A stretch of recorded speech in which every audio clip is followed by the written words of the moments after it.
because he has been my friend for last 23 years, and we had a very personal growth, personal relationship. Appadi nunchi emaina gaani we have been together, so his family is like my family, and most of you know that. So it is good that sometimes like this we are able to meet Devuni Namamlo. So వాక్య భాగంలో వెళ్ళక ముందు ప్రార్థన చేసుకుందాం. మహోన్నతుడా, గొప్ప దేవ, పరలోకాన్ని, లోకాన్ని, సమస్తాన్ని సృజించి సమస్తం యందు ప్రభా నీ కృపను, నీ దయను, ప్రభా నాయన వాత్సల్యతను ప్రభా కనపరుస్తూ, ప్రభా ముఖ్యంగా నీ యందు విశ్వసించిన వారి జీవితాల పట్ల నీ యొక్క గొప్ప ప్రేమను, కనికరాన్ని ప్రభా చూపిస్తూ వారిని ఆ పరలోక సంబంధమైన జీవితం వైపు నడిపిస్తున్న నీ గొప్ప కృపకాయ ప్రభా నీకెంతో వందనాస్తులు చెల్లిస్తున్నాం. ఈ సమయంలో ప్రభా ఇక్కడ నీ నామంలో కూడుకుని సంఘంగా ప్రభా ముఖ్యంగా బ్రదర్స్గా మేము కూడుకుని ప్రభానైనా ఈ మేము నివసిస్తున్న ఈ లోకము, ఈ అవినీతితో నిండి ఉన్న ఈ లోకము, భ్రష్టమైన ఈ లోకంలో ప్రభానైనా నీ ప్రజలుగా మేము ఎట్లా జీవించాలి అన్న విషయాన్ని మేము ధ్యానిస్తుండగా ప్రభా దానియేలు యొక్క జీవితం నుండి మేము కొన్ని విషయాల్ని ప్రభా అర్థం చేసుకునే ప్రయత్నం చేస్తుండగా నీ యొక్క పరిశుద్ధాత్మ సహాయాన్ని మాకు దయచేయండి ప్రభా. వినగలిగే చెవులను, గ్రహించే హృదయాన్ని మాకు అనుగ్రహించండి. విన్న వాక్యాన్ని మేము మరొక దాని యొక్క వెలుగులో ప్రభా మేము జీవించే కృపను మాకు అనుగ్రహించమని ప్రార్థిస్తూ యేసు నామములో వేడుకున్నాం తండ్రి, ఆమేన్. సో నాకు ఇవ్వబడిన టాపిక్ ఏంటంటే men of integrity in a corrupt world, లేకపోతే అవినీతి లేకపోతే భ్రష్ట ప్రపంచంలో, లోకంలో సమగ్రతతో లేకపోతే నిజాయితీతో మనము ఎట్లా జీవించాలి. మనకు అనుగ్రహించిన వాక్య భాగము దానియేలు గ్రంథము 6వ అధ్యాయం 4వ వచనం. ఎవరైనా చదువుతారా? దానియేలు గ్రంథము 6వ అధ్యాయం 4వ వచనం.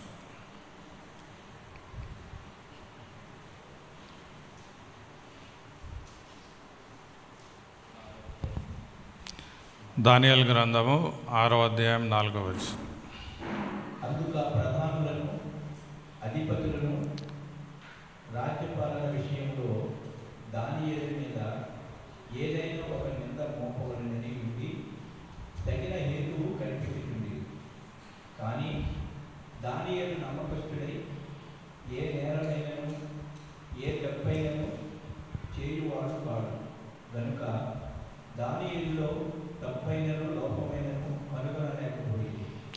సో దేవుడు వాక్యాన్ని దీవించడం గాక.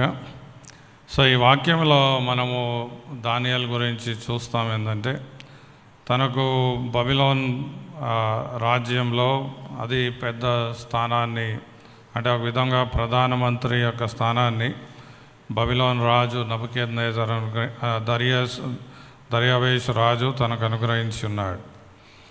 సో అట్లాంటి సమయంలో తను ఏ విధంగా అయితే సేవ చేస్తున్నాడో అనేకులు ఆ విషయాన్ని చూసి తనను ఇష్టపడుతున్నారు.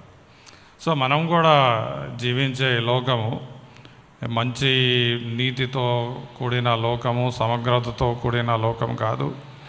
అవినీతితో భ్రష్టమైన లోకంలో మనం జీవిస్తున్నాం. మీ అందరికి ఒక పరీక్ష పెడతాను. ఫర్ ఎగ్జాంపుల్, మీ అందరూ ఈరోజు మీటింగ్ అయిపోయిన తర్వాత మీ ఇంటికి వెళ్ళి మీ భార్య ముందు, మీ పిల్లల ముందు నాలో ఏ తప్పైనా ఉన్నదా, ఏ భ్రష్టత్వం అయినా ఉన్నదా అన్న పరీక్ష మీరు వారి ముందు నిలబడి అడగండి, ఏమంటారు. దాని తర్వాత మీ ఆఫీస్లోకి వెళ్ళండి, మీరు పనిచేస్తున్న ప్రాంతంలో నాలో ఏ తప్పు కానీ ఏ దోషము కానీ ఉన్నదా అని అడగండి. మీరు ఉన్న ప్రాంతంలో మీరు ఎక్కడైతే ఉంటారో మీ చుట్టుపక్కల వారందరినీ పిలిచి నాలో ఏ తప్పు ఏ దోషమైనా ఉన్నదా అని అనగలుగుతారా? అట్లా మీరు అడుగుతానికి మీరు సిద్ధం ఉన్నారా? అట్లా అడిగినప్పుడు మీకు ఏం జవాబు వస్తుంది అనేది మీకు తెలుసు. కానీ విశ్వాసులుగా, క్రైస్తవులుగా మనం అట్లాంటి జీవితం జీవిస్తానికి రక్షింపబడ్డాం. అలాగే నీ గృహంలో అయినా, ముఖ్యంగా నీ భార్య ఎదుట, నీ పిల్లల ఎదుట, అట్లానే నువ్వు పనిచేసే ప్రాంతంలో, అట్లానే నువ్వు ఉన్న ప్రాంతంలో, ఎక్కడైనా కూడా మనం కేవలం నేను క్రైస్తవుడిని, నేను విశ్వాసిని అంటే సరిపోదు. మనం ఎందుకు విశ్వాసం పెట్టాము, ఎందుకు క్రైస్తవులు అయ్యామంటే ఇట్లాంటి జీవితం జీవించే నిమిత్తం. సో క్రైస్తవుడిగా నీ జీవితంలో నీకు అనేకమైన అనుభవాలు ఉండొచ్చు. అలాగే నీకు దర్శనాలు ఉండొచ్చు, స్వస్థత ఉండొచ్చు, అలాగే నీకు అనేకమైన ఎక్స్పీరియన్సెస్ ఉండొచ్చు, స్పిరిచువల్ ఎక్స్పీరియన్సెస్ ఉండొచ్చు. అవన్నీ నీ పర్సనల్ ఎక్స్పీరియన్సెస్. కానీ నీ చుట్టూరు ఉన్న మనుషులు నీకు ఎట్లాంటి అనుభవాలు ఉన్నాయి, దేవునితో నీకు ఎట్లాంటి అనుభవాలు ఉన్నాయి, లేదా ఎట్లాంటి ఆత్మీయ అనుభవాలు ఉన్నాయి అనేది కాదు ముఖ్యంగా చూసేది. వాళ్ళందరూ కూడా ఏం చూస్తారంటే నీవు నిజంగా సమగ్రతతో, నీతితో జీవిస్తున్నావా. నువ్వు విశ్వాసివై ఉంటే, నువ్వు క్రైస్తవుడు అయి ఉంటే మనుషులు ప్రాముఖ్యంగా నీ ఎక్స్పీరియన్సెస్ని చూడరు. మనుషులు మెయిన్గా చూసేది ఏంటంటే నీ యొక్క జీవించే విధానం, అనుదిన జీవించే విధానం, నడిచే విధానం, చిన్న చిన్న విషయాల్లో. ఓకే, నువ్వు ఏ విధంగా మాట్లాడుతున్నావో, ఏ విధంగా ఉంటున్నావో, ఏ విధంగా జీవిస్తున్నావో అది ప్రతి మనిషి నీకు తెలుసో తెలియదో కానీ ఎప్పుడైతే నువ్వు క్రైస్తవుడు అని అంటావో ఇమీడియట్గా నువ్వు ఫోకస్లోకి వచ్చేస్తావు. ఇమీడియట్గా మనం ఫోకస్లోకి వచ్చేస్తాం. అచ్చా వీడు క్రైస్తవుడు అంట, అచ్చా వీడు క్రీస్తుని నమ్మాడంట. So let's see. So best ఏంటంటే మీకు అట్లా జీవించాలి అని ఇష్టం లేదు అంటే మిమ్మల్ని మీరు క్రైస్తవులు అనొద్దు. ఎందుకంటే విశ్వాసం యొక్క మనం క్రీస్తు యందు విశ్వాసం యొక్క ఎవిడెన్స్ ఏంటంటే మనము ఆయన వలె ఈ లోకంలో జీవిస్తానికి విశ్వాసం పెట్టిన్నాం. సో ఆయన యందు నేను ఎందుకు విశ్వాసం పెట్టానంటే నాకు మంచి ఉద్యోగం రావాలి, మంచి ఆరోగ్యం ఉండాలి, మంచి కుటుంబం ఉండాలి, అలాగే మంచి డబ్బు ఉండాలా, మంచి పొజిషన్ ఉండాలా. అందు నిమిత్తం నువ్వు విశ్వాసం పెట్టావంటే నువ్వు మస్జిద్ కూడా వెళ్ళొచ్చు, మందిరం కూడా వెళ్ళొచ్చు, వాళ్ళకు కూడా విషయాలు జరుగుతాయి. మీరు వినొచ్చు, ఎంతోమంది మిగిలిన మతాల్లో కూడా వాళ్ళు అంటారు మేము దేవుడి దగ్గరికి వెళ్ళాము, మేము మొక్కున్నాము, మాకు ఇట్లా జరిగిందని వారు అంటారు. నువ్వు దాని గురించి క్రైస్తవుడు అయ్యావంటే వేస్ట్ ఆఫ్ టైం. కానీ ముఖ్యంగా నువ్వు క్రైస్తవుడు ఎందుకు అయ్యావంటే దానియేలు యొక్క జీవితం నుండి మనం నేర్చుకోవాలి. ఏంటంటే మొదటగా దానియేలు గురించి మనం గ్రహించాలి. ఏంటంటే దానియేలు యొక్క జీవితం అనేది దానియేలుని చూపించట్లేక, దానియేలు యొక్క జీవితం అనేది దేవుణ్ణి చూపిస్తుంది. అది చాలా ఇంపార్టెంట్.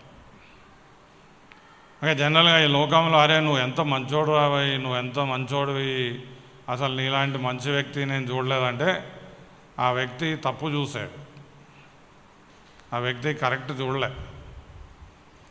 దానియేలు యొక్క జీవితం మనం చూస్తే దానియేలు జీవితం ద్వారా మనుషులు దానియేలు యొక్క దేవుణ్ణి పొగిడారు. ఒక వచనాన్ని మనం చూద్దాం. దానియేలు గ్రంథం 6వ అధ్యాయం, దానియేలు గ్రంథం 6వ అధ్యాయం 20వ వచనం. అతడు గుహ దగ్గరకు రాగానే దుఃఖస్వరంతో దానియేలును పిలిచి, జీవము గల దేవుని సేవకుడు అయిన దానియేలు. ఇక్కడ బ్యాక్గ్రౌండ్ మీకు తెలిసి ఉండొచ్చు. దానియేలు ఎప్పుడైతే అంటే రాజు ఇచ్చిన ఆజ్ఞకు లోబడలేదు, అంటే వేరే దేవుని ప్రార్థించొద్దు అని ఒక ఆజ్ఞ ఇచ్చినప్పుడు దానియేలు దేవుణ్ణి ప్రార్థన చేస్తాడు. సో తనను పట్టుకుని సింహపు గుహలో వేసేసినప్పుడు రాజు చాలా బాధపడతాడు. అరే దానియేలు సింహపు గుహలో వేయబడ్డాడు, తన పరిస్థితి ఏమైపోయిందని రాత్రంతా నిద్రపోలేదు. పొద్దున అవుతుంగానే తను ఆ గుహ దగ్గరకు వచ్చి ఈ మాట మాట్లాడతాడు. చదవండి. అతడు గుహ దగ్గరకు రాగానే దుఃఖస్వరముతో దానియేలుని పిలిచి, జీవము గల దేవుని సేవకుడు అయిన దానియేలు. That's interesting. దానియేలు, నువ్వు ఎంత మంచివాడు, నువ్వు ఎంత నీతిమంతుడు, నువ్వు ఎంత మంచిగా జీవించావు, సో దాన్ని బట్టి నువ్వు రక్షింపబడ్డావా అని అనట్లే, అట్లా అనట్లే. ఏమంటున్నాడు? మళ్ళీ చదవండి. జీవము గల దేవుని సేవకుడు అయిన జీవం గల దేవుడు సేవకుడు అయిన దానియేలు, నిత్యము నీవు సేవించుచున్న నీ దేవుడు నిన్ను రక్షింపగలిగిన అని అతనిని అడిగాను. That's an amazing thing. అంటే దానియేలు, ఇప్పుడు మనం ఏం చూస్తున్నాం, దానియేలు తన యొక్క శత్రువులు దానియేలు యొక్క జీవితాన్ని చూసి, దానియేలు యొక్క విధానాన్ని చూసి దానియేలుకి విరోధంగా అయ్యారు. That's interesting. కానీ తనను ఎరిగిన వారు గ్రహిస్తారు ఏంటంటే, దానియేలు యొక్క ఆ జీవితం అంటే యథార్థమైన జీవితం, సమగ్రమైన జీవితం వెనకాల దానియేలు యొక్క మంచితనము, దానియేలు యొక్క నీతి, దానియేలు యొక్క బలము, దానియేలు యొక్క మంచితనం లేదు. దానియేలు యొక్క మంచితనము, నీతి వెనకాల దానియేలు యొక్క దేవుడు ఉన్నాడు అని జనాలు చూస్తున్నారు. సో ఈ లోకంలో ఎంతోమంది మంచి చేస్తారు. మీ జీవితంలో మీరు చూసుండవచ్చు, ఎంతోమంది మంచిగా ఉండే ప్రయత్నం చేస్తారు, తప్పు చేయకుండా ఉండే ప్రయత్నం చేస్తారు, నీతిమంతులుగా జీవించే ప్రయత్నం చేస్తారు, పాపంలో వెళ్లకుండా జీవించే ప్రయత్నం చేస్తారు. వాళ్ళని చూసినప్పుడు మనం అనొచ్చు, అరే వాడు ఎంత మంచిగా జీవించే ప్రయత్నం చేస్తున్నాడు, ఎంత మంచోడు, ఎంత నీతిమంతుడు. కానీ ఇక్కడ దానియేలు గురించి అట్లా అనట్లే. నా దట్స్ ద డిఫరెన్స్. క్రైస్తవుడి జీవితంలో ఆ క్రైస్తవుడు గణపరచబడాడు. నీవు ఎప్పుడైతే నీ బలంతో, నీ నీతితో, నీ మంచితనంతో జీవించే ప్రయత్నం చేస్తావో నీకు ఇంకా లోకంలో ఉన్న మంచోళ్ళకి డిఫరెన్స్ లేదు.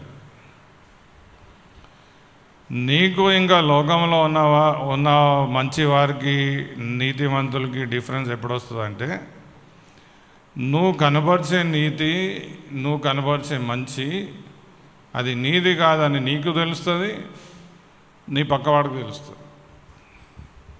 అదే విషయాన్ని ప్రభు కూడా అన్నాడు చూడండి, మత్తయి సువార్త 5వ అధ్యాయం 16వ వచనం. మత్తయి సువార్త 5వ అధ్యాయము 16వ వచనం.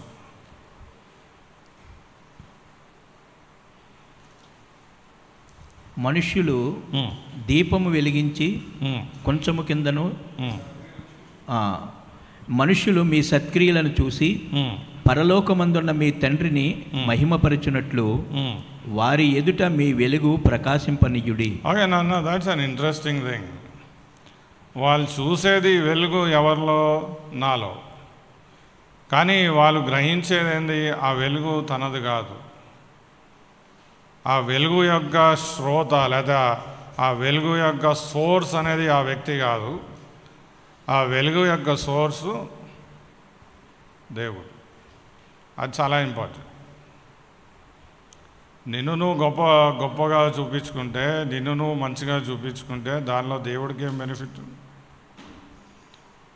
నీకు బెనిఫిట్.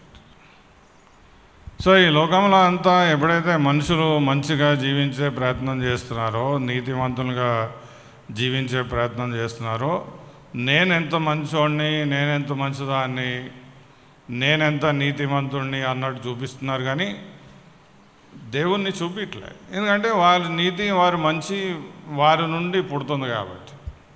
కానీ అది దేవుడు అంగీకరించే నీతియా, అది దేవుడు అంగీకరించే మంచియా అంటే కానే కాదు. మంచి నీతి మంచి దేవుడి దృష్టిలో నీతి అని మంచి అని ఎట్లా అవుతుంది? ఒకసారి చూడండి, యెషయా 64వ అధ్యాయం 6వ వచనం.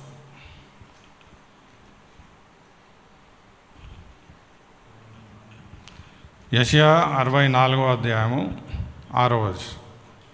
మేమందరము అపవిత్రుల వంటి వారమైతిమి, మా నీతి క్రియలన్నీ మురికి గుడ్డ వలె ఆయను. అలాగే చూడండి, మా నీతి క్రియలు అన్నీ మురికి గుడ్డ లాంటివి.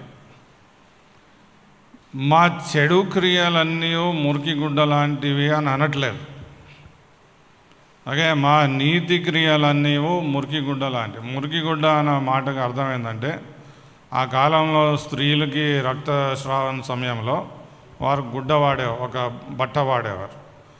ఆ బట్ట బహిష్టు సమయంలో అలాగే అదేంటి నీతి కదా, నేను చేసింది నీతి, నేను చేసింది మంచి, నేను ఒకడికి సహాయం చేశాను.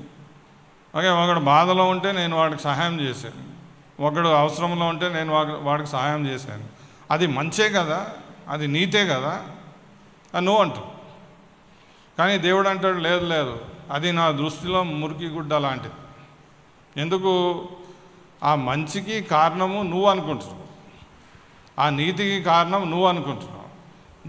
నిన్ను సృష్టించిన దేవుని నువ్వు పట్టించుకుంటలే, అలాగే నీకు ఊపిరిస్తున్న దేవుని నువ్వు పట్టించుకుంటలే, సృష్టిని సృష్టించి దాన్ని అనుక్షణం కాపాడుతున్న దేవుని నువ్వు పట్టించుకుంటలేదు. అలాగే ఆయన భూమిని పండింపజేస్తున్నాడు, వర్షాలు పంపిస్తున్నాడు, సూర్యుడిని ఉదయిస్తున్నాడు, అలాగే కాలాల సమయాల్ని అన్నిటిని కంట్రోల్ చేస్తున్నాడు, నువ్వు ఆయన పట్టించుకుంటలేదు. కానీ నువ్వు మంచి చేస్తున్నావు. ఆయన్ని పట్టించుకోకుండా నువ్వు మంచి చేస్తే అది మంచి కాదు. ఆయన్ని నువ్వు దేవుణ్ణి దేవునిగా నువ్వు ఆరాధించకపోతే అది మంచి కాదు. ఒకడు నీ ఇంట్లో వచ్చి నీ ఇంట్లో డబ్బు తీసుకెళ్ళి పేదలకు ఇస్తాడు, నీ ఇంట్లో వచ్చి నీ సోఫాలు తీసుకుని పేదలకు ఇస్తాడు, నీ ఇంట్లో వచ్చి నీ బండి తీసుకుని పేదోళ్ళకి ఇస్తాడు. పేదోడు ఏమనుకుంటాడు? అరే వీడు చూడు ఎంత మంచోడు, నాకు డబ్బు ఇస్తున్నాడు, నాకు సోఫా ఇచ్చాడు, నాకు బండి ఇచ్చాడు. రియాలిటీ ఏంటి? అది నీది కాదు. నీకున్న బలము దేని ద్వారా అయితే నువ్వు పనిచేస్తున్నావో, నీకున్న జ్ఞానము దేని ద్వారా అయితే నువ్వు పనిచేస్తున్నావో, నీకున్న స్వాస్థ్యము దేంతో అయితే నువ్వు పనిచేస్తున్నావో అదంతా దేవుడిచ్చింది, అది నీది కాదు. అంతా ఆయనతో తీసుకుని నువ్వు క్రెడిట్ అంటే తీసుకుంటావు. సో ఈ లోకం యొక్క మంచి అట్లాంటిది, ఈ లోకం యొక్క నీతి అట్లాంటిది. మనుషులు ఏమంటారు? అరే నేను ఇంత చేస్తున్నాను, నేను అంత చేస్తున్నాను, ఎవడు పట్టించుకుంటలేదంటే నువ్వేం చేసేది? ఈ క్షణంలో ఆయన నీ ఊపిరి తీసేస్తే ఏం చేస్తావు?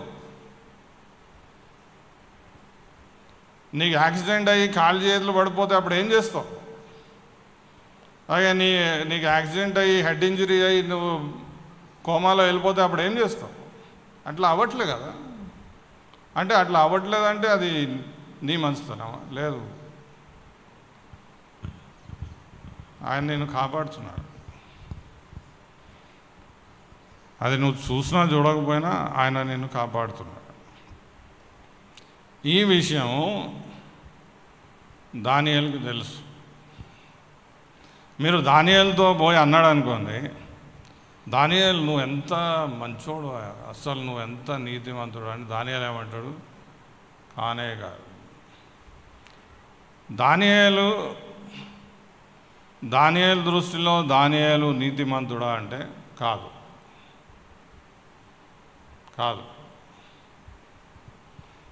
ఎవరు తన దృష్టిలో నీతిమంతుడు? పరిసయ్యుడు.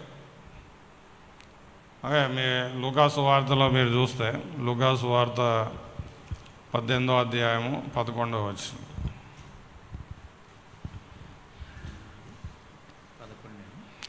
లూకాసు వార్త 18వ అధ్యాయం. పరిసయ్యుడు నిలువబడి, దేవా నేను చోరులను, అన్యాయస్తులను, వ్యభిచారులను అయిన ఇతర మనుష్యుల వలెనైనను ఈ సుంకరి వలెనైనను ఉండనందుకు నీకు కృతజ్ఞతాస్తుతులు చెల్లించుచున్నాను.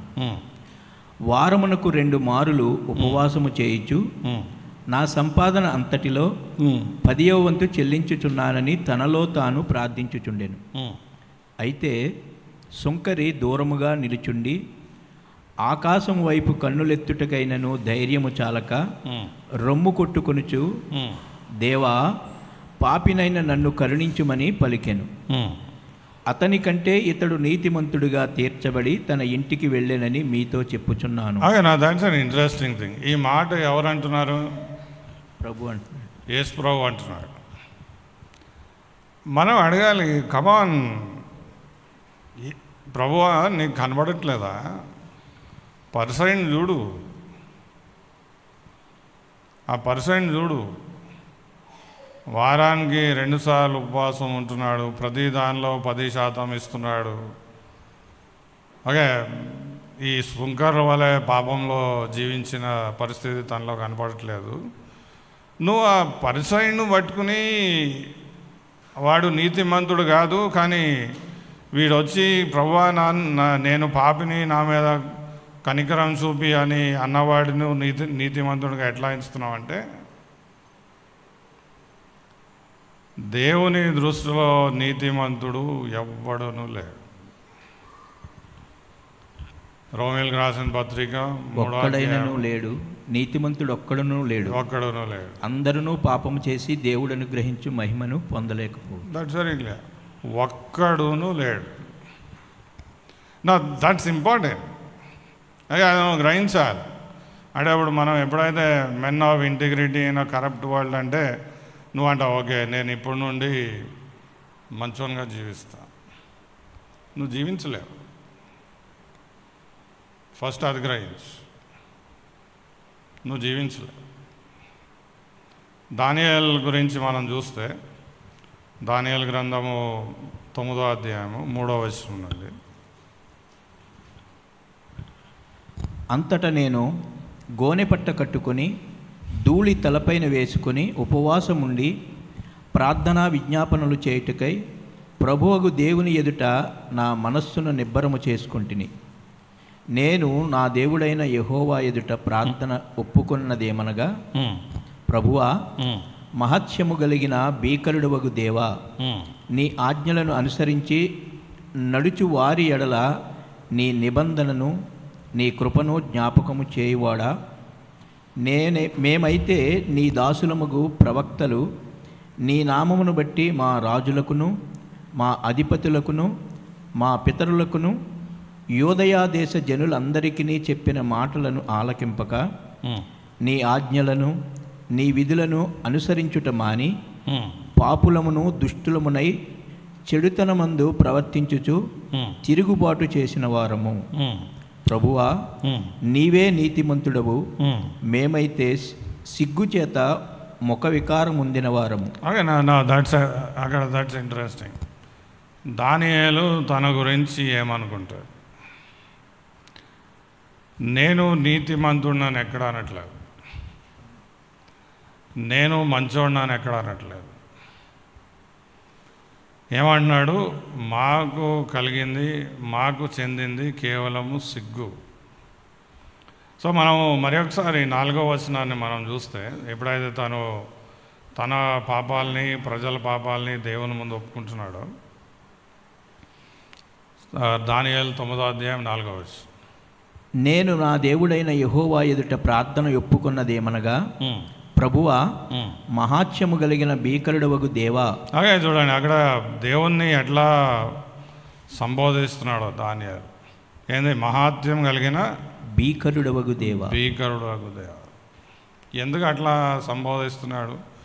కనికర సంపన్నుడైన దేవా, ప్రేమమయుడైన దేవా, కరుణామయుడైన దేవా, కృపామయుడైన దేవా అని సంబోధిస్తలే, భీకరుడైన దేవుడు. దానియేలు ఇప్పుడు ఎప్పుడైతే ఈ మాటలు మాట్లాడుతున్నాడో ఎక్కడున్నాడు? బబిలోను ప్రాంతంలో ఉన్నాడు, ఇజ్రాయెల్లో లేడు. అదేంటి, బబిలోను ప్రాంతంలో ఏం చేస్తున్నాడు? ఇజ్రాయెల్లో ఎందుకు లేడు అంటే, ఇజ్రాయెల్ మొత్తం సమూల నాశనం అయిపోయింది. అంటే ఒక దావీదు దానియేలు తను కన్నులతో దేవుడి యొక్క భీకరత్వాన్ని చూశాడు. ఒక మంచిగా జీవిస్తున్నాడు.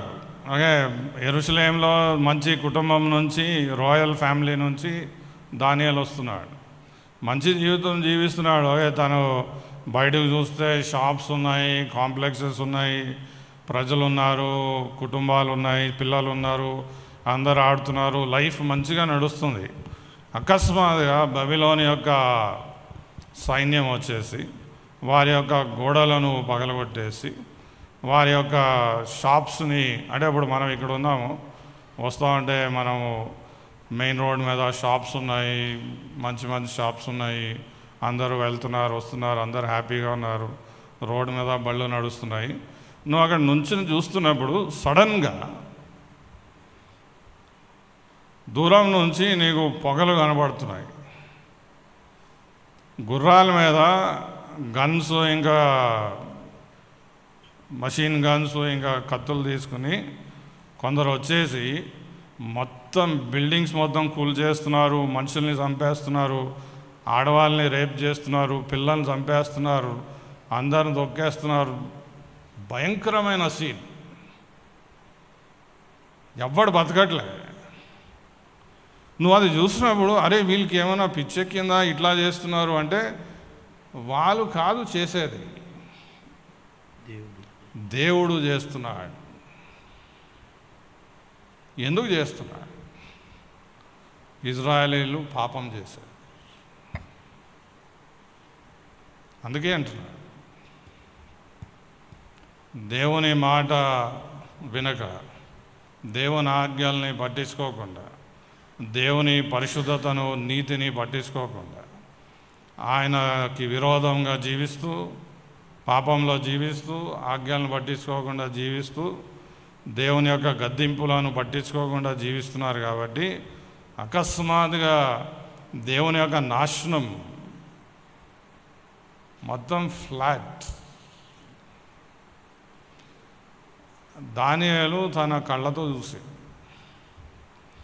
కానీ దానియేలు ఒకటి గ్రహించాడు ఏంటంటే, ఆ బబిలోనియులు కాదు అది చేసేది, మెయిన్గా దేవుడు తన భీకరత్వాన్ని చూపిస్తున్నాడు.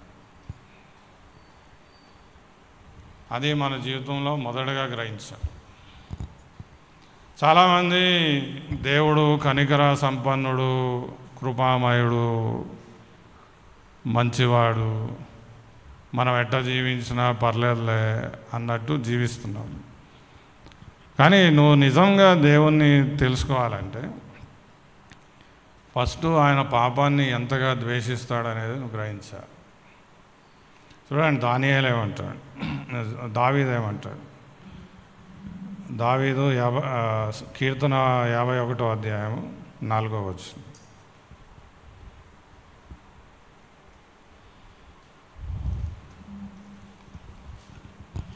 నీకు కేవలము నీకే విరోధముగా నేను పాపం చేసి ఉన్నాను, నీ దృష్టి ఎదుట నేను చెడుతనము చేసి ఉన్నాను. Again that's an interesting thing.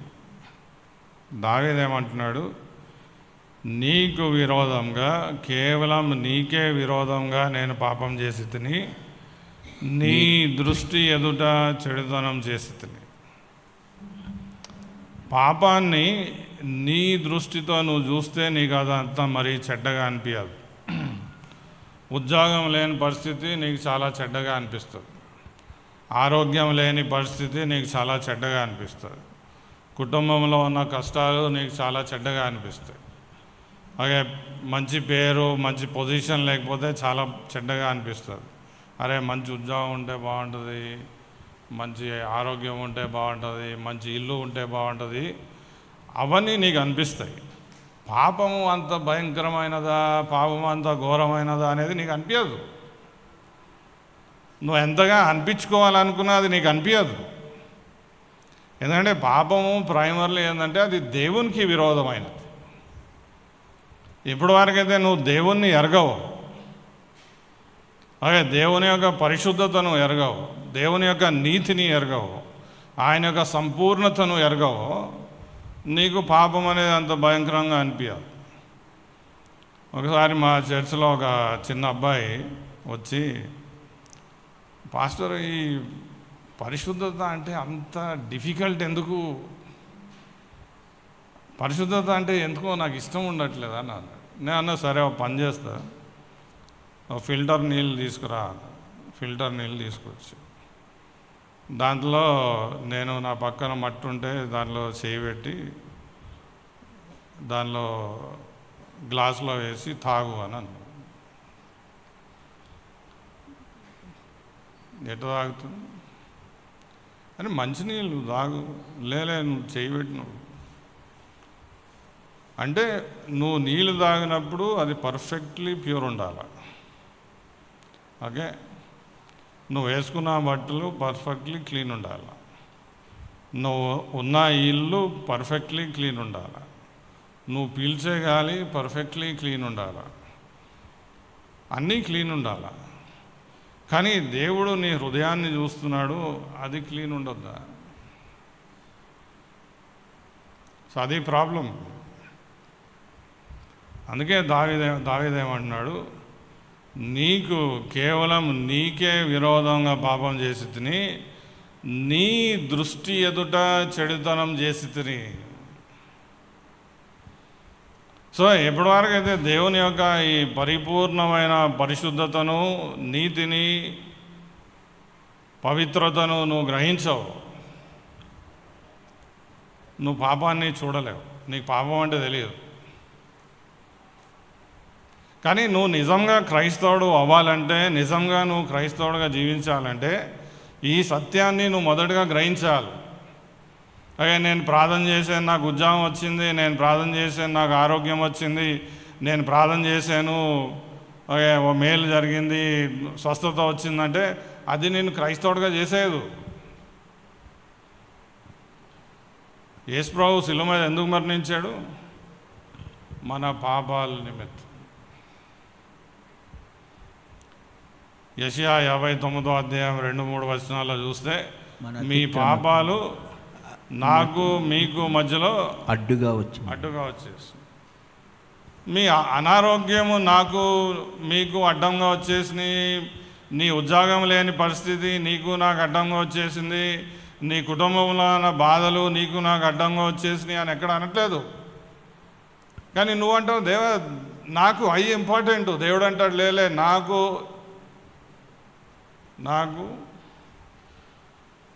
నేను పరిశుద్ధుడై ఉన్నాను కనుక మీరును పరిశుద్ధులై ఉన్నారు.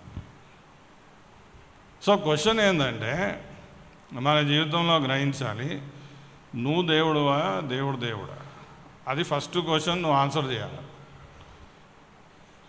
నీవు దేవుడు అయితే ఉద్యోగము, ఆరోగ్యము ఇవన్నీ ఇంపార్టెంట్. కానీ నువ్వు దేవుడు కాకపోతే, ఆయన దేవుడు అయితే నీకేం ఇంపార్టెంట్ అవ్వాలా? పరిశుద్ధత. దానియేలు అది చూశాడు. దానియేలు అది చూశాడు. ఏంటంటే ఆయన ఏ మాత్రము పాపాన్ని సహించేవాడు కాడు. ఆయన ఏమాత్రము పాపాన్ని పోనీలే అనేవాడు కాడు. పాపాన్ని చూసి చూడనట్టు ఆయన ఉండలేడు. దేవుడు పాపాన్ని చూసి చూడనట్టు ఒక్కసారి కూడా చేస్తే ఆయన ఇంకా దేవుడు కాడు. ఆయన పరిశుద్ధతలో కలంకం వచ్చేసింది. అట్లాంటి దేవుడితో నీకు సంబంధం రావాలంటే ఎట్లా? నీవు అనుకునే మంచితనంతో, నీవు అనుకునే నీతితో అయిపోతుందా అంటే అది కాని పని. అది సో దానియేలు ఏమంటాడు మళ్ళా మనం చూద్దాము. దానియేలు గ్రంథము 9వ అధ్యాయం 4వ వచనం నుండి. ప్రభువా, మహత్యము కలిగిన భీకరుడు వగు దేవా, నీ ఆజ్ఞలను అనుసరించి నడుచువారి ఎడల నీ నిబంధనను, నీ కృపను జ్ఞాపకము చేయువాడా, మేమైతే నీ దాసులమగు ప్రవక్తలు నీ నామమును బట్టి మా రాజులకును, మా అధిపతులకును, మా పితరులకును, యూదయ దేశ జనులందరికీ చెప్పిన మాటలను ఆలకింపక, నీ ఆజ్ఞలను, నీ విధులను అనుసరించుట మాని, పాపులమును దుష్టులమునై చెడుతనమందు ప్రవర్తించుచు తిరుగుబాటు చేసిన వారము. ప్రభువా, నీవే నీతిమంతుడవు, మేమైతే సిగ్గుచేత ముఖ వికారముందిన వారము. మేము నీ మీద తిరుగుబాటు చేసితిమి. దీనిని బట్టి నీవు సకల దేశములకు మమ్మను తరిమితివి. యెరూషలేములోను యోదయా దేశములోను నివసించుచు స్వదేశవాసులుగా ఉన్నట్టియు పరదేశవాసులుగా ఉన్నట్టియు ఇశ్రాయేలీయులందరికీ మాకును ఈ దినమున సిగ్గే తగియున్నది. ప్రభువా, నీకు విరోధముగా పాపము చేసినందున మాకును మా రాజులకును మా అధిపతులకును మా పితరులకును ముఖము చిన్నబోవునట్లుగా సిగ్గే తగియున్నది. మేము మా దేవుడైన యెహోవాకు విరోధముగా తిరుగుబాటు చేసితిమి. అయితే ఆయన కృపాక్షమాపణలు గల దేవుడై ఉన్నాడు. ఆయన తన దాసులకు ప్రవక్తల ద్వారా మాకు ఆజ్ఞలు ఇచ్చి వాటిని సో అక్కడ ఏమంటున్నాడు? కృప, జస్ట్ లాస్ట్ సెంటెన్స్, నీవైతే కృపాక్షమాపణలు గల దేవుడివై ఉన్నాడు. ఓకే, నా దాట్స్ అన్ ఇంట్రెస్టింగ్ థింగ్. దానియేలుకి దేవుని గురించి ఈ విషయం తెలుసు. పాపం అంటే ఆయన ఏమాత్రము అంగీకరించని దేవుడు. పాపం మీద ఆయన యొక్క భయంకరమైన ఉగ్రత ఉంటుంది అన్న విషయం తెలుసు. కానీ అట్ ద సేమ్ టైం ఆయన యొద్ద కృపా క్షమాపణ ఉన్నది.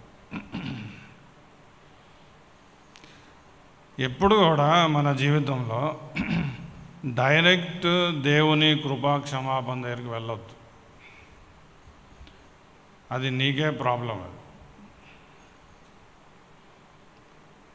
దానియేలు మొదటగా ఏం చేస్తున్నాడు?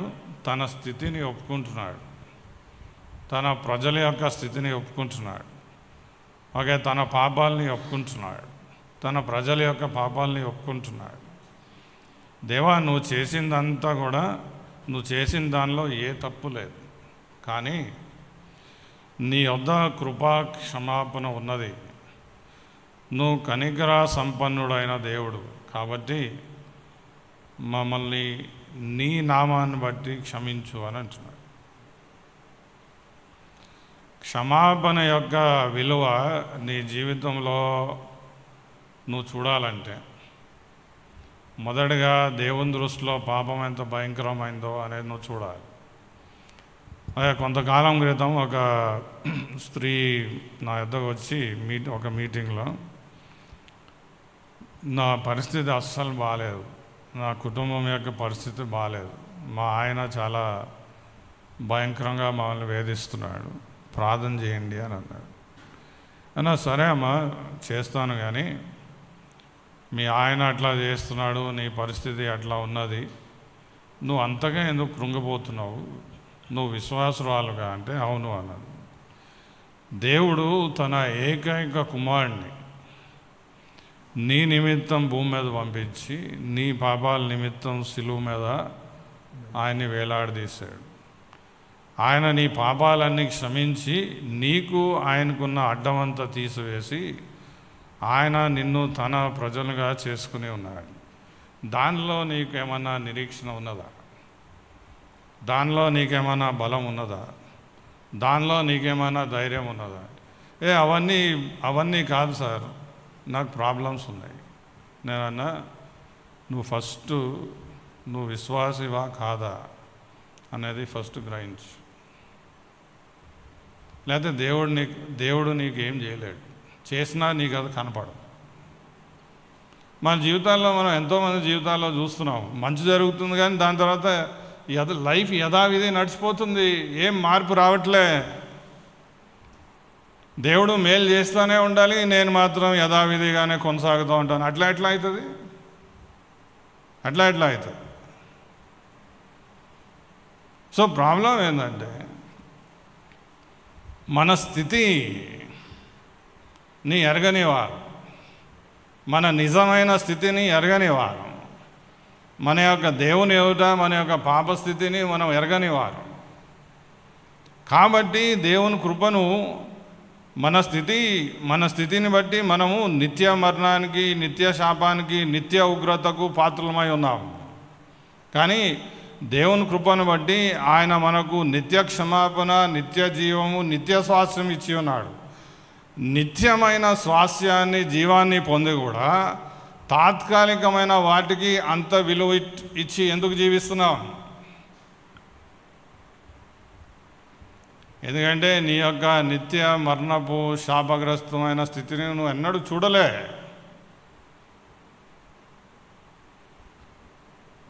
మన పాపాల నిమిత్తము దేవుడు కుమారుడు దిగి వచ్చే అవసరం ఏమొచ్చింది? That's a problem.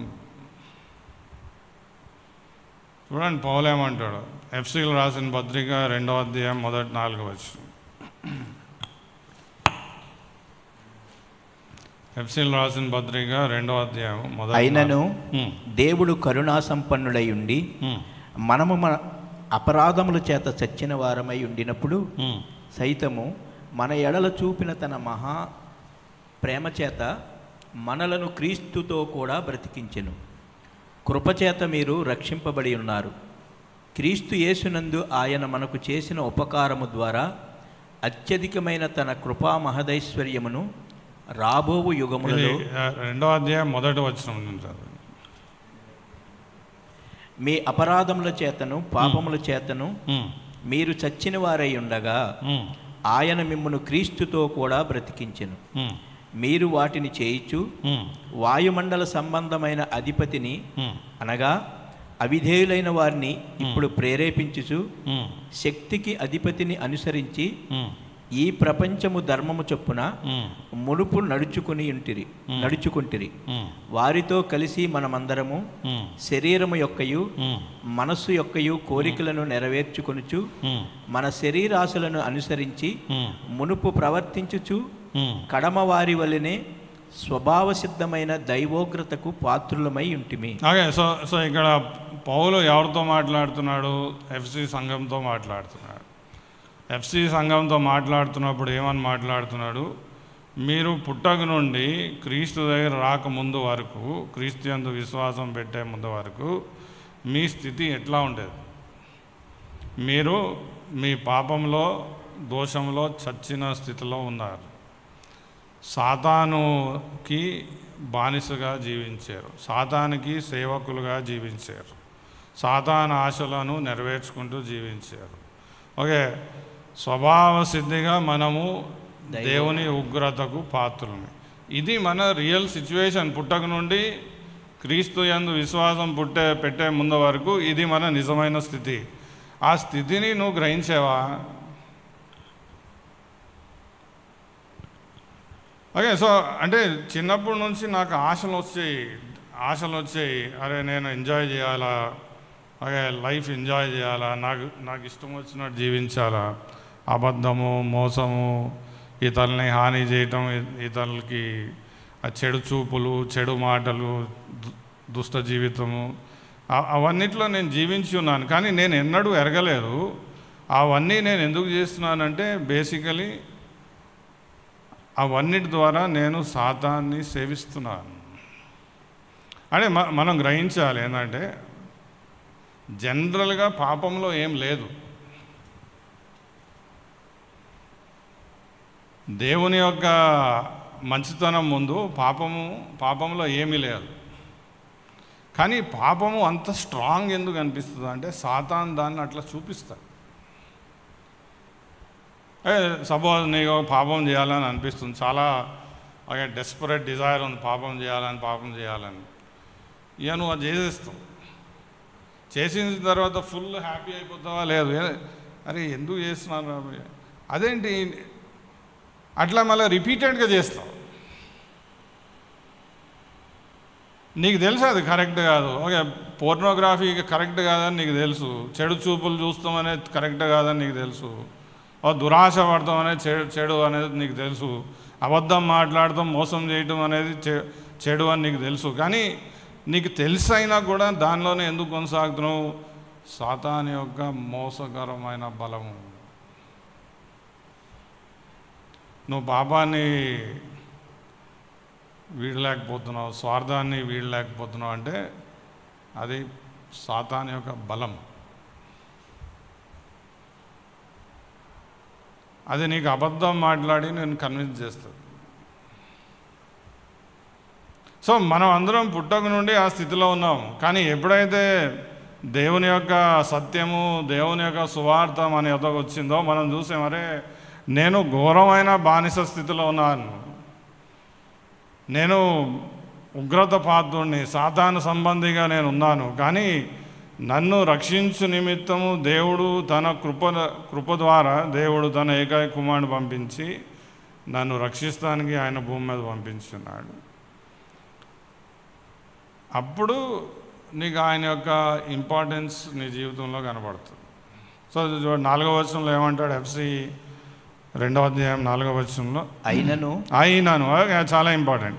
అంటే మన స్థితి ఏంటంటే ఇంకా మనల్ని మనం రక్షించుకునే పరిస్థితి లేదు,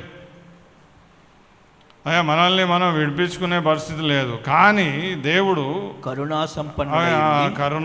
సంపన్నుడై, చదవండి, మనము ఆయన అపరాధముల చేత సచ్చిన వారమై ఉండినప్పుడు సైతము మన ఎడల చూపిన తన మహాప్రేమ చేత మనలను క్రీస్తుతో కూడా బ్రతికించాడు. ఆ వర్డ్స్ చూడండి, కరుణా సంపన్నుడై మహాప్రేమ.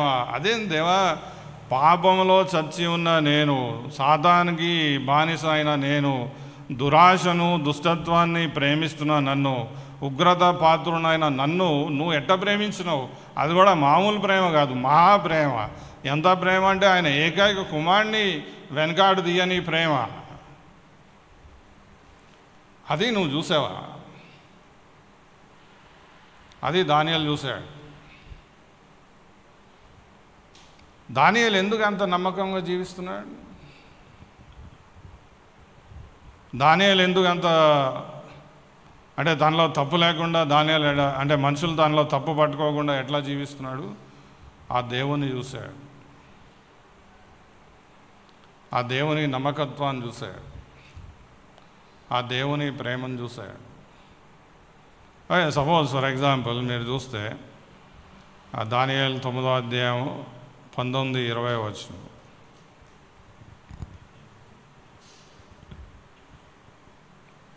ప్రభువా ఆలకింపుము, ప్రభువా క్షమింపుము, ప్రభువా ఆలస్యము చేయక చెవియొగ్గి నా మనవి చిత్తగింపుము. నా దేవా, ఈ పట్టణమును ఈ జనమును నీ పేరు పెట్టబడినవే, నీ ఘనతను బట్టియే నా ప్రార్థన వినుమని వేడుకుంటుని. నేను ఇంకా పలుకుచూ ప్రార్థన చేయుచు పవిత్ర పర్వతము కొరకు నా దేవుడైన యెహోవా ఎదుట నా పాపమును నా జనము యొక్క పాపమును దట్స్ ఇంట్రెస్టింగ్ ఒప్పుకొనుచున్నాను. That's interesting. నా దేవుని విజ్ఞాపన చేయి.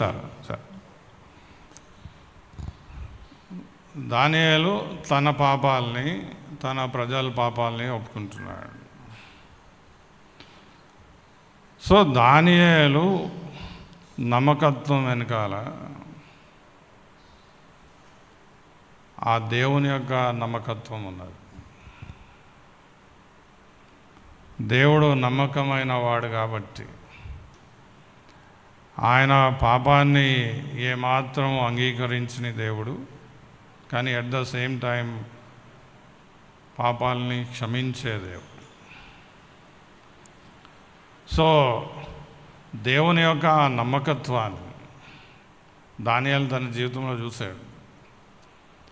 ఇజ్రాయెల్ సమూల నాశనం అయిపోలే, యూదులు సమూల నాశనం అయిపోలే.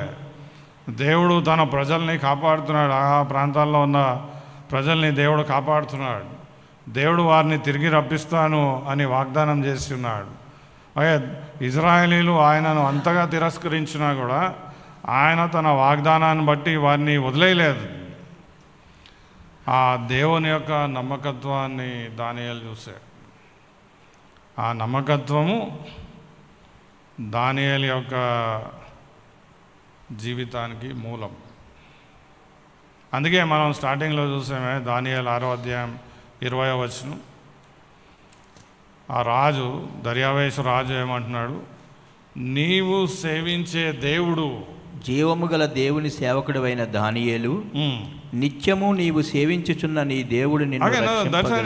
ఒక మనిషి ఎవరిని సేవించాలా? తను రాజుని సేవించాలా. కానీ ఈ రాజు దానియేలు జీవితంలో చూసాడు ఏంటంటే, దానియేలు దర్యావేషు రాజును కాదు ముఖ్యంగా సేవించేది, జీవం కలిగిన దేవుణ్ణి సేవించాడు. నీ కుటుంబంలో, నీ ఆఫీస్లో, నీ ఉన్న ప్రాంతంలో మనుషులు నిన్ను అట్లా చూస్తున్నారా? అట్లా చూడాలంటే మొదటగా నీ యొక్క నిజస్థితిని నువ్వు ఎరగాలి. అలాగే పాపాన్ని దేవుడు ఏమాత్రం అంగీకరించేవాడు కాడు. ఆయన భీకరమైన దేవుడు. పాపాన్ని ఏమాత్రము ఆయన పక్కకు తోసివేసేవాడు కాడు. కానీ ఆయన వైపు తిరిగేవారి పట్ల, ఆయన యందు విశ్వాసం ఉంచిన వారి పాపాలన్నీ ఆయన తన కనికరాన్ని బట్టి క్షమించేస్తాడు. అది దానియేలు తన జీవితంలో చూశాడు. అందుకే అట్లా జీవిస్తున్నాడు. ఒక ఎగ్జాంపుల్, ఒక వచనం చూద్దాం. 1 పేతురు 2వ అధ్యాయము మొదటి 3 వచనాలు.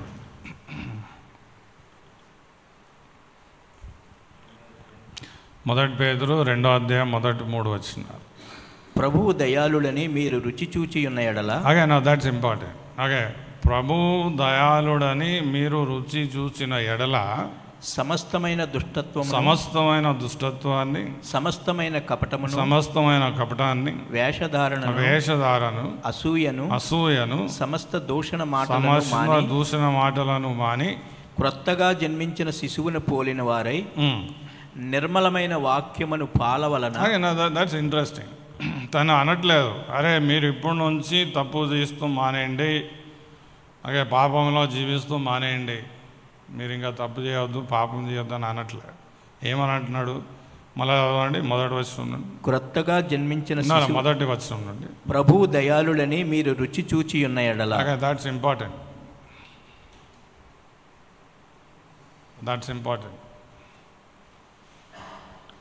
ప్రభు దయాళుడని మీరు రుచి చూచిన ఎడల సమస్తమైన దుష్టత్వాన్ని, సమస్తమైన కపటమును, వేషధారణను, అసూయను, సమస్త దూషణ మాటలను మాని. Okay, so that's important.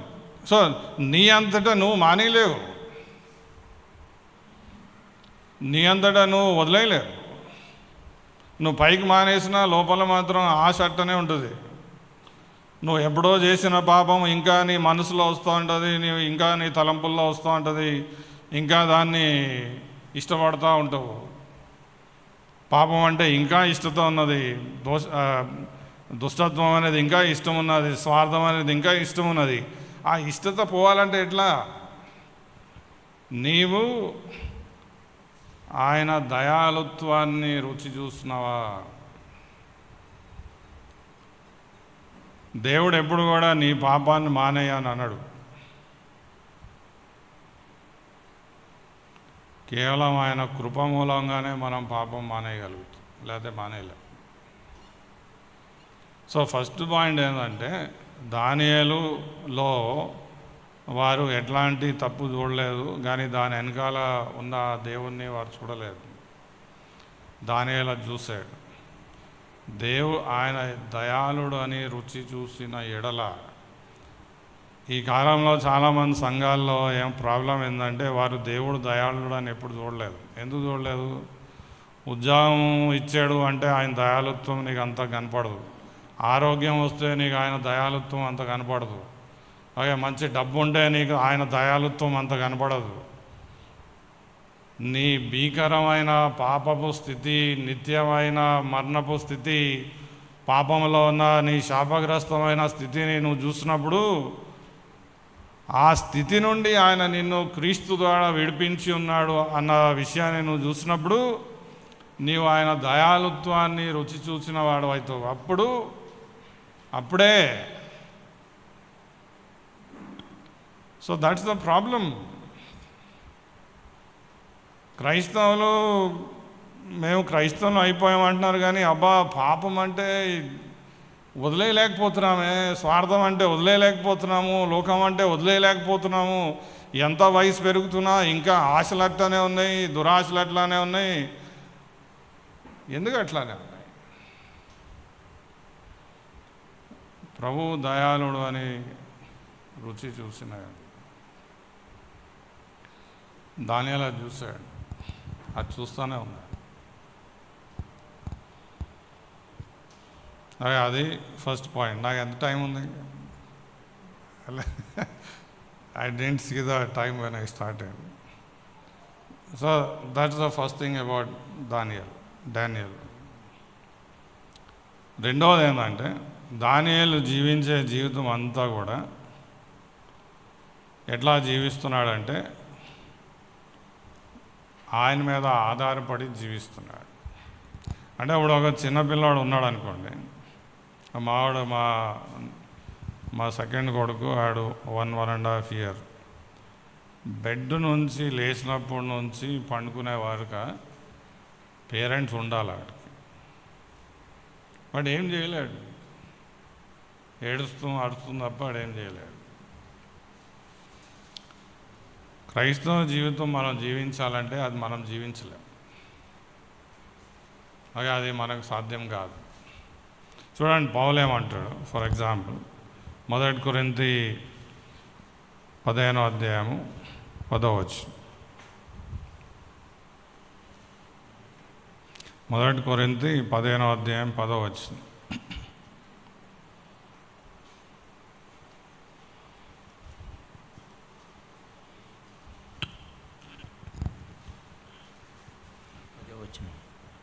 అయినను నేనేమై ఉన్నానో అది దేవుని కృప వలననే అయ్యున్నాను, మరియు నాకు అనుగ్రహింపబడి. ఓకే, మేబీ ప్రీవియస్ వర్షన్ చదవండి.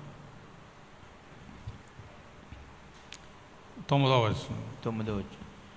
ఏలయనగా నేను అపోస్తలులందరిలో తక్కువ వాడను, దేవుని సంఘమును హింసించినందున అపోస్తలుడు అనబడుటకు యోగ్యుడను కాను.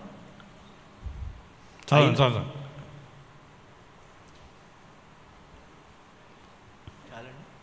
1 కొరింథీ 15వ అధ్యాయం 9వ వచనం. 9వ వచనం అండి. ఏలయనగా నేను అపోస్తలులందరిలో తక్కువ వాడను, దేవుని సంఘమును హింసించినందున అపోస్తలుడు అనబడుటకు యోగ్యుడను కాను. అయినను నేనేమై ఉన్నానో అది దేవుని కృప వలననే అయ్యున్నాను, మరియు నాకు అనుగ్రహింపబడిన ఆయన కృప నిష్ఫలము కాలేదు గాని వారందరికంటే నేను ఎక్కువగా ప్రయాసపడి తిని, ప్రయాసపడినది నేను కాను, నాకు తోడయ్యున్న దేవుని కృపయే. That's an interesting thing. మనం ఏమంటాం, పౌలు నువ్వు చాలా కన్ఫ్యూజన్గా మాట్లాడుతావు, నువ్వు కష్టపడ్డావు, నువ్వేమంటున్నావు, నువ్వు కష్టపడ్డావు, వారందరికంటే ఎక్కువగా నువ్వు కష్టపడ్డావు. నువ్వంటావు నేను కష్టపడ్డాను కానీ నేను కాదు, ఆయన కృపయ అంటున్నావు. అదేం పౌలు, ఈధర్ నువ్వు కష్టపడ్డావు లేకపోతే దేవుడు కష్టపడ్డా. ఒక సైడ్ ఏమో నువ్వు కష్టపడ్డావు అంటున్నావు, మళ్ళీ ఏమో నేను కాదు దేవుని కృప అంటున్నావు. అంటే ఏంటి? పౌలు కష్టపడుతున్నాడు. కష్టం వెనకాల ఉన్న బలము, కష్టం వెనకాల ఉన్న ప్రేరేపణ, అలాగే కష్టం వెనకాల ఉన్న శక్తి, కష్టం వెనకాల ఉన్న దృఢత్వం, అదంతా దేవుంది, అది పౌలుది కాదు. చూడండి, కొలొస్సీయులకు రాసిన పత్రిక 1వ అధ్యాయం 29వ వచనం. కొలొస్సీయులకు రాసిన పత్రిక 1వ అధ్యాయం 29వ వచనం.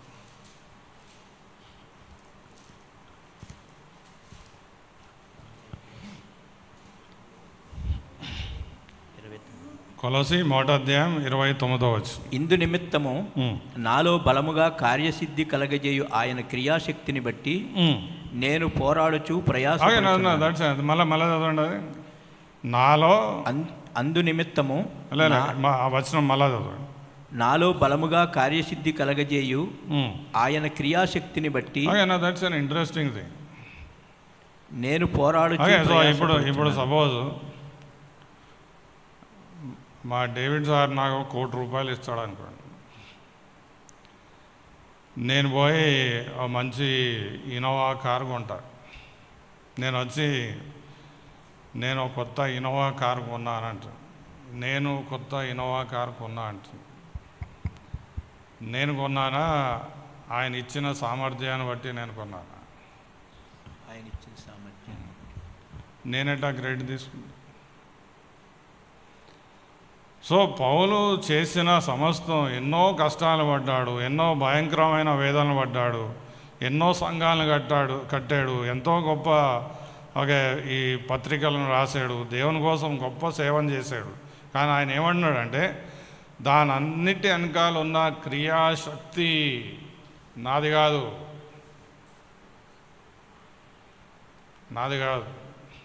ఆయన. అదే విషయాన్ని ఇంకో విధంగా పౌలు ఫిలిప్పీలు రాసిన పత్రిక 2వ అధ్యాయం 12 నుంచి 14 వచనంలో అదే విషయం ఇంకో విధంగా మాట్లాడుతాడు. కాగా నా ప్రియులారా, మీరెల్లప్పుడూ విధేయులై ఉన్న ప్రకారము నా ఎదుట ఉన్నప్పుడు మాత్రమే గాక మరీ ఎక్కువగా నేను మీతో లేని ఈ కాలమందు భయముతోనూ వణుకుతోనూ మీ సొంత రక్షణను కొనసాగించుకొనుడి.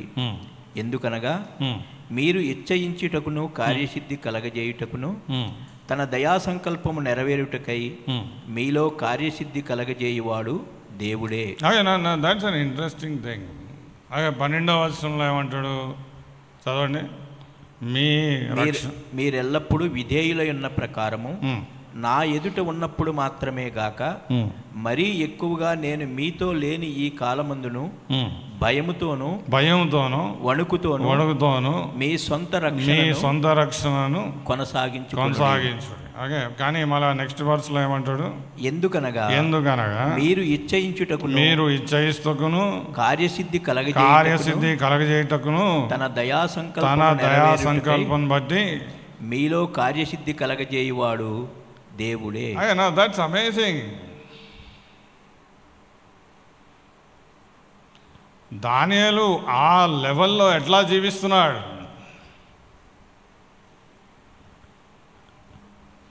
దానియేలు చాలా స్ట్రాంగ్గా లేలే. దానియేలు దేవుని మీద ఆధారపడతాం అంత స్ట్రాంగ్. ఒకడి మీద నేను ఆధారపడాలంటే ఏం జరగాలంటే నాలో బలం ఉండదు. నాలో బలం ఉంటే నేను ఇంకోటి మీద ఎందుకు ఆధారపడుతాను? మనం అంటాం దానియేలు చాలా స్ట్రాంగ్. లేదు, దానియేలు స్ట్రాంగ్ కాదు. దానియేలు చాలా వీక్. అందుకే మనం చూస్తే దానియేలు 6వ అధ్యాయం 9-10 వచనంలో రోజుకి 3 సార్లు ప్రేయర్ చేస్తున్నాడు. అంటే ఈ కాలంలో మనుషులు ఎంత బిజీ ఉన్నారంటే ఒకసారి ప్రార్థన చేస్తానికి టైం దొరకట్లే. టైం దొరికినా ఏదో 2 మాటలు మాట్లాడేసి ఇంకా పరుగుడే. టైం ఏడున్నది ప్రార్థనకి? ఇంత బిజీ ఉన్నది లైఫ్. ఇన్ని పిల్లలు ఉన్నారు, ఇల్లు ఉంది, కుటుంబం ఉంది, అది ఉంది, ఇది ఉద్యోగం ఉంది, సో మెనీ థింగ్స్. ఇంత బిజీ లైఫ్లో మనం ఇంకా ప్రార్థనకి సమయం తీయాలంటే ఏడవుతుంది? ఇంకా బయట నుంచి దానియేలు ఎవరు? ప్రధానమంత్రి అంటే మినిమం 18 hours పని చేయాలంట. అంటే ఇప్పుడు ఒక విధంగా ఒక అండర్స్టాండింగ్ ప్రకారం ఇప్పుడు మన ప్రధానమంత్రి నరేంద్ర మోదీ ఉన్నాడు అనుకో, ఆయన కేవలం 3-4 గంటలే వండుకుంటాడంట.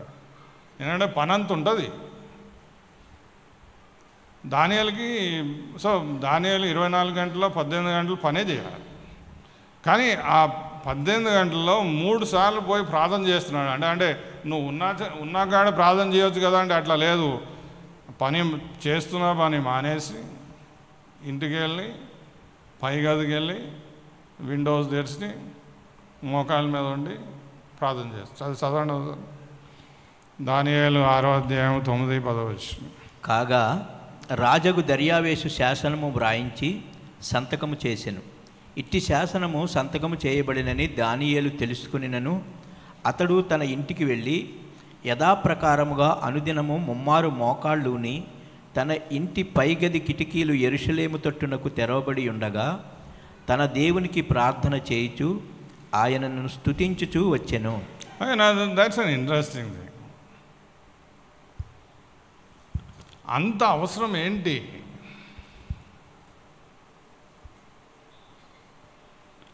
రోజుకి ఎన్నో పరిస్థితులు దానియాల ముందుకు వస్తాయి, ఎన్నో శోధనలు దానియాల ముందుకు వస్తాయి, ఎన్నో ఇబ్బందులు దానియాల ముందుకు వస్తాయి, ఎన్నో నిర్ణయాలు దానియాల ముందుకు వస్తాయి. ఓకే, ఎన్నో శోధనలు, ఎన్నో ఇబ్బందులు, ఎన్నో నిర్ణయాలు దానియాల ముందుకు వస్తాయి. దానియాలు ఏమంటాడంటే, ఇవన్నీ నేను హ్యాండిల్ చేయలేను. ఏం చేస్తాడు? ఆయన దగ్గర పోతాడు, అన్నీ ఆయన ముందు పెడతాడు, ఆయన నడిపిస్తాడు. సో అదే దానియాలు, నువ్వు స్ట్రాంగ్గా, మా అండర్స్టాండింగ్ ప్రకారం నువ్వు చాలా స్ట్రాంగ్. దానియాలు అంటాడు, లేనే లేదు, ఏ మాత్రం కాదు, I'm not at all strong. ఇప్పుడు మా చిన్నవాడు ఉన్నాడు అనుకోండి, ఆయన గట్టిగా పట్టుకుంటాడు, భయం ఏడ పడిపోతాడు. ఆయన ఎందుకు గట్టిగా పట్టుకుంటాడు అంటే ఆడ భయం పడిపోతాడు. ఆయన మా పెద్దవాడు ఉన్నాడు అనుకో, ఆడ నా చేయి కూడా పట్టుకోడు, నేను నడిచేస్తా అంటాడు. నీ బలహీనత గురించి నీకు ఎంత అవగాహన ఉన్నదో నువ్వు అంతగా ఆయన బలం మీద ఆధారపడుతుంది.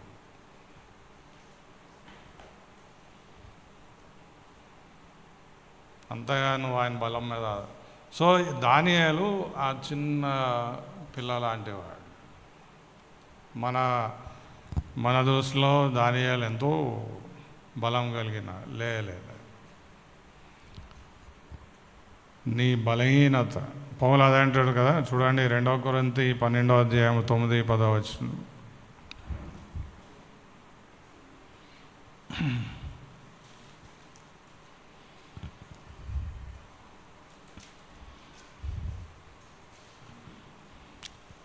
రెండో కొరింథీ 12వ అధ్యాయం 9-10 వచనం. అందుకు నా కృప నీకు చాలును, బలహీనత యందు నా శక్తి పరిపూర్ణమగుచున్నదని ఆయన నాతో చెప్పెను. కాగా క్రీస్తు శక్తి నా మీద నిలిచియుండు నిమిత్తము విశేషముగా నా బలహీనతల యందే బహు సంతోషముగా అతిశయపడుదును. నేనెప్పుడు బలహీనుడనో అప్పుడే బలవంతుడను. That's interesting. మన పక్కన ఉన్న లోకమంతా సెల్ఫ్ కాన్ఫిడెన్స్ గురించి మాట్లాడుతుంది, బైబిల్ ఏమో సెల్ఫ్ నథింగ్ గురించి మాట్లాడుతుంది. లోకము మనుషుల ఎదుట బతుకుతుంది, నువ్వు దేవుని ఎదుట బతుకుతావు. దేవుని ఎదుట నువ్వు బతకాలంటే నీ బలహీనతనే చూస్తావు కానీ నీ బలాన్ని చూడలేవు. యెషయా 6వ అధ్యాయంలో దేవుని యొక్క పరిశుద్ధత యొక్క దర్శనము యెషయాకు కనిపించినప్పుడు ఆయన పరిశుద్ధత ఎదుట యెషయా ఏమని అంటాడు? నేను అపవిత్రమైన పెదవులు గలవారును, అపవిత్రమైన పెదవులు మధ్యన నివసించువాడు. అదేంటి యెషయా, నువ్వు ఎన్నో మంచి కార్యాలు చేసావు కదా, నువ్వు ఎంతో మంచిగా జీవిస్తున్నావు, అవన్నీ నీకు కనబడట్లేదంటే ఆయన పరిశుద్ధత ఎదుట మన పాపం తప్ప ఏం కనబడదు. అప్పుడు నీకు క్రీస్తు కావాల్సిందే, నీవు క్రీస్తు మీద ఆధారపడవలసిందే. నీ మీద ఎట్లా ఆధారపడుతావు? దేవా నన్ను చూస్తే నాకు నీ ఎదుట అసలు నేను ఏమీ కరెక్ట్ చేయలేకపోతున్నా,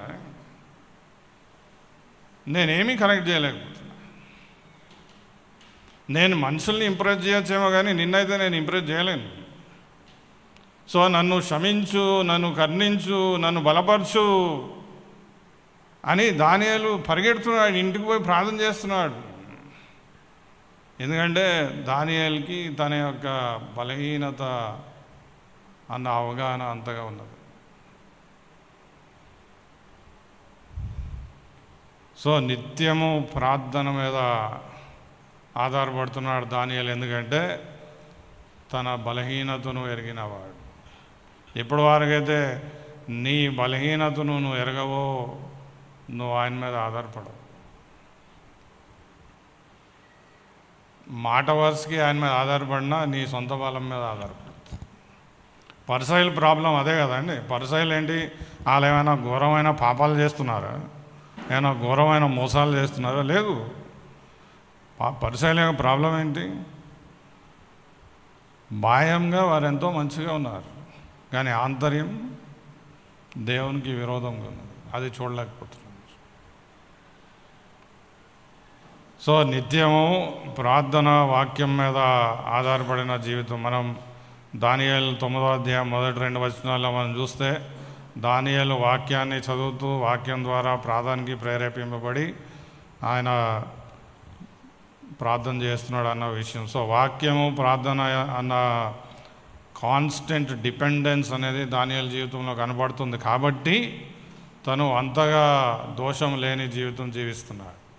లాస్ట్కి దానియేలు యొక్క జీవితంలో ఇంకో విషయం మనకు కనపడుతుంది ఏంటంటే ఆత్మీయ సహవాసం. క్రిస్టియన్ లైఫ్ అనేది వన్ మ్యాన్ ఆర్మీ కాదు. అది మీరు గుర్తుపెట్టుకోండి. చర్చ్ ఎందుకున్నది, సంఘం ఎందుకున్నది, పాస్టర్ ఎందుకున్నాడు, ఏదో అన్ని మతాల్లో ఒక్కొక్క మందిరం ఉంటుంది, అక్కడ పూజారులు ఉంటారు కాబట్టి చర్చిలో కూడా పూజారు ఉన్నాడంటే తప్పు. క్రైస్తవ జీవితం ఒంటరిగా జీవించలేడు. దానియేలు జీవితంలో మనం చూస్తాం. దానియేలు 2వ అధ్యాయం 17-18 వచనం.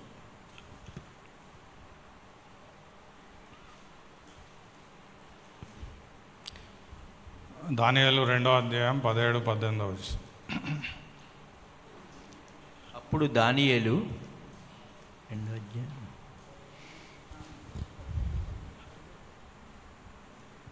అప్పుడు దానియేలు తన ఇంటికి పోయి తన స్నేహితులైన హనన్యాకును మిషాయేలునకును అజర్యాకును సంగతి తెలియజేసి, తానును తన స్నేహితులను బబులోనులో తక్కిన జ్ఞానులతో కూడా నశింపకుండునట్లు ఆ కల యొక్క మర్మ విషయంలో పరలోకమందున్న దేవుని వలన కటాక్షము పొందు నిమిత్తము ఆయనను వేడుకొనుడని వారిని హెచ్చరించెను. ఓకే. సో ఇక్కడ చూడండి, అంటే దానియేలు పోయి ఒక్కడే ప్రార్థన చేయవచ్చు కదా. దేవుని ప్రజలుగా మనం నిజంగా ఆత్మీయంగా బలంగా ఉండాలంటే నీకు సంఘ సహవాసం, ఆత్మీయ సహవాసం అంటున్నా. అందుకే ఫిజికల్ సహవాసం కాదు. ఈ కాలంలో చాలామంది ఏంటంటే మనకు ఒక సర్కిల్ ఉండాలా, ఫ్రెండ్స్ ఉండాలా, మంచి లైఫ్ ఉండాలా అన్నట్టు అనుకుంటారు. కానీ అట్లాంటి సహవాసమే నీకు కావాలంటే లోకంలో కూడా ఉన్నది. మనం సంఘానికి ఎందుకు వచ్చినాం? మనకు ఆత్మీయ సహవాసం కావాలి. నువ్వు ఈ లోకంలో బతకాలంటే ఒక్కడవే బతకలేవు. సండే చర్చికి ఎందుకు రావాలి? నీ లోకంలో వెళ్తాం కానీ నీ ఫ్యూల్ అవుట్ అయిపోతూ ఉంటుంది. నువ్వు రీఫ్యూల్ అవ్వాలి, కాన్స్టెంట్గా రీఫ్యూల్ అవ్వాలి. ఈ లోకంలో నువ్వు పోరాడేది మామూలు వాడితో కాదు. లోకము, సాతాను, మన పాపపు శరీరం, ఇవి చాలా పవర్ఫుల్ ఫోర్సెస్. అలాగే మనం చూస్తాం FC 6వ అధ్యాయం 10-11 వచనంలో మనం పోరాడేది శరీరులతో కాదు, ఆకాశ మండలముందున్న. అలాగే నువ్వు ఫస్ట్ ఆఫ్ ఆల్ నువ్వు క్రైస్తవ్యంలో వస్తావు కానీ నువ్వు పోరాటంలో దిగుతున్నావు. నీకు తెలుసా? అది ఉద్యోగం కోసం పోరాటము, ఆరోగ్యం కాపాడటానికి పోరాటము, డబ్బు సంపాదిస్తానికి పోరాటం అనేది కాదు. నీ ఆత్మను కాపాడుకుంటానికి నువ్వు పోరాటం చేయాలి. ప్రభు ప్రార్థన మనం మత్తయి సువార్త 6వ అధ్యాయంలో మనం ప్రభు ప్రార్థనలో చూస్తే అక్కడ ఏమని అంటాడు? పరలోకమందున్న మా అని ఎందుకంటున్నావు? నా అని ఎందుకు అనట్లేదు? దేవుని దృష్టిలో నువ్వు ఇండివిజువల్ కాదు. ఒక్కసారి నువ్వు విశ్వాసి అయ్యావంటే నువ్వు సంఘం, క్రీస్తు శరీరంలో భాగం అయిపోయావు. అదే సపోజ్ క్రీస్తు శరీరంలో నేను రైట్ హ్యాండ్ అనుకోండి, నేను రైట్ హ్యాండ్తో మసిల్స్ డెవలప్ చేసుకుంటా, లెఫ్ట్ హ్యాండ్ పట్టించుకోండి, ఏమవుతుంది? అది నీకు బెనిఫిట్ కాదు. రైట్ హ్యాండ్ ఎంత స్ట్రాంగ్ ఉన్నా లెఫ్ట్ హ్యాండ్ కూడా స్ట్రాంగ్ ఉండాలి. సో సంఘంలో నువ్వు స్ట్రాంగ్ అయితే నువ్వు స్ట్రాంగ్ అవ్వలేవు, నీ పక్కోడు స్ట్రాంగ్ అయితే నువ్వు స్ట్రాంగ్ అవుతావు. వాడేమైతే నాకేంటి, వాడు పాపం చేస్తే నాకే, అరే నీకు తెలుసా పక్కోడు వాడు ఎట్ట జీవిస్తున్నాడు నీకు తెలుసా, పైన దేవుడు అంటుండు కానీ వాడు ఎట్టున్నాడు తెలుసా అంటే ప్రాబ్లం ఏంటంటే వాడు బాగోపోతే నువ్వు కూడా బాగుండవు.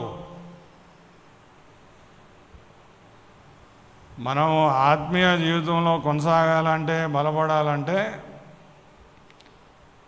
నా తోటి సహోదరుడు బాగుపడాలి. దానియేలు తెలుసు, తనే ఒంటరి పోరాటం చేయట్లేదు. క్రైస్తవ జీవితం, ఆత్మీయ జీవితం అనేది ఒంటరి పోరాటం కాదు. ఒకసారి చూడండి, ఎఫ్సీలు రాసిన పత్రిక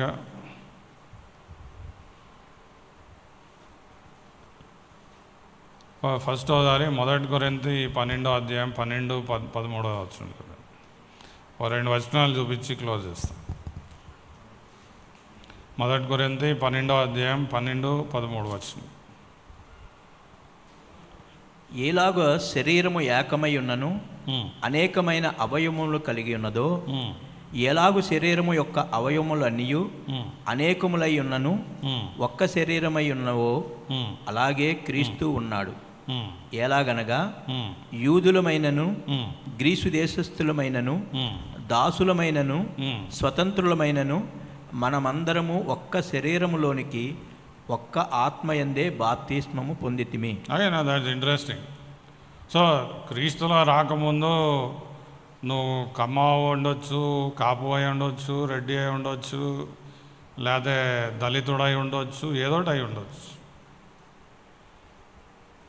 కానీ ఒకసారి నువ్వు క్రీస్తులో వచ్చిన తర్వాత అవన్నీ పోయినాయి, అవన్నీ అయిపోయినాయి. ఇంకా ఏ భేదం లేదు. అలాగే నువ్వు ఒకే శరీరంలో భాగంగా చేయబడ్డావు. ఓ రెడ్డి బాగుపడాలంటే ఓ దళితుడు బాగుపడాలి, ఓ దళితుడు బాగుపడాలంటే కమ్మోడు బాగుపడాలి. డివిజన్స్ ఉన్నాయంటే అది మీకే ప్రాబ్లం.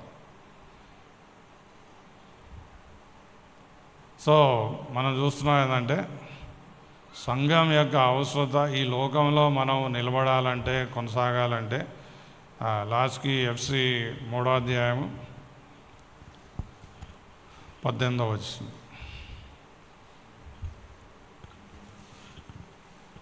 భార్యలారా, ఎఫ్సి 3వ అధ్యాయం 18వ వచనం. మన బ్రదర్కి భార్య గుర్తు వచ్చింది. 3వ అధ్యాయం 18వ వచనం. మంచిదే, వాళ్ళు గుర్తు రావాలి.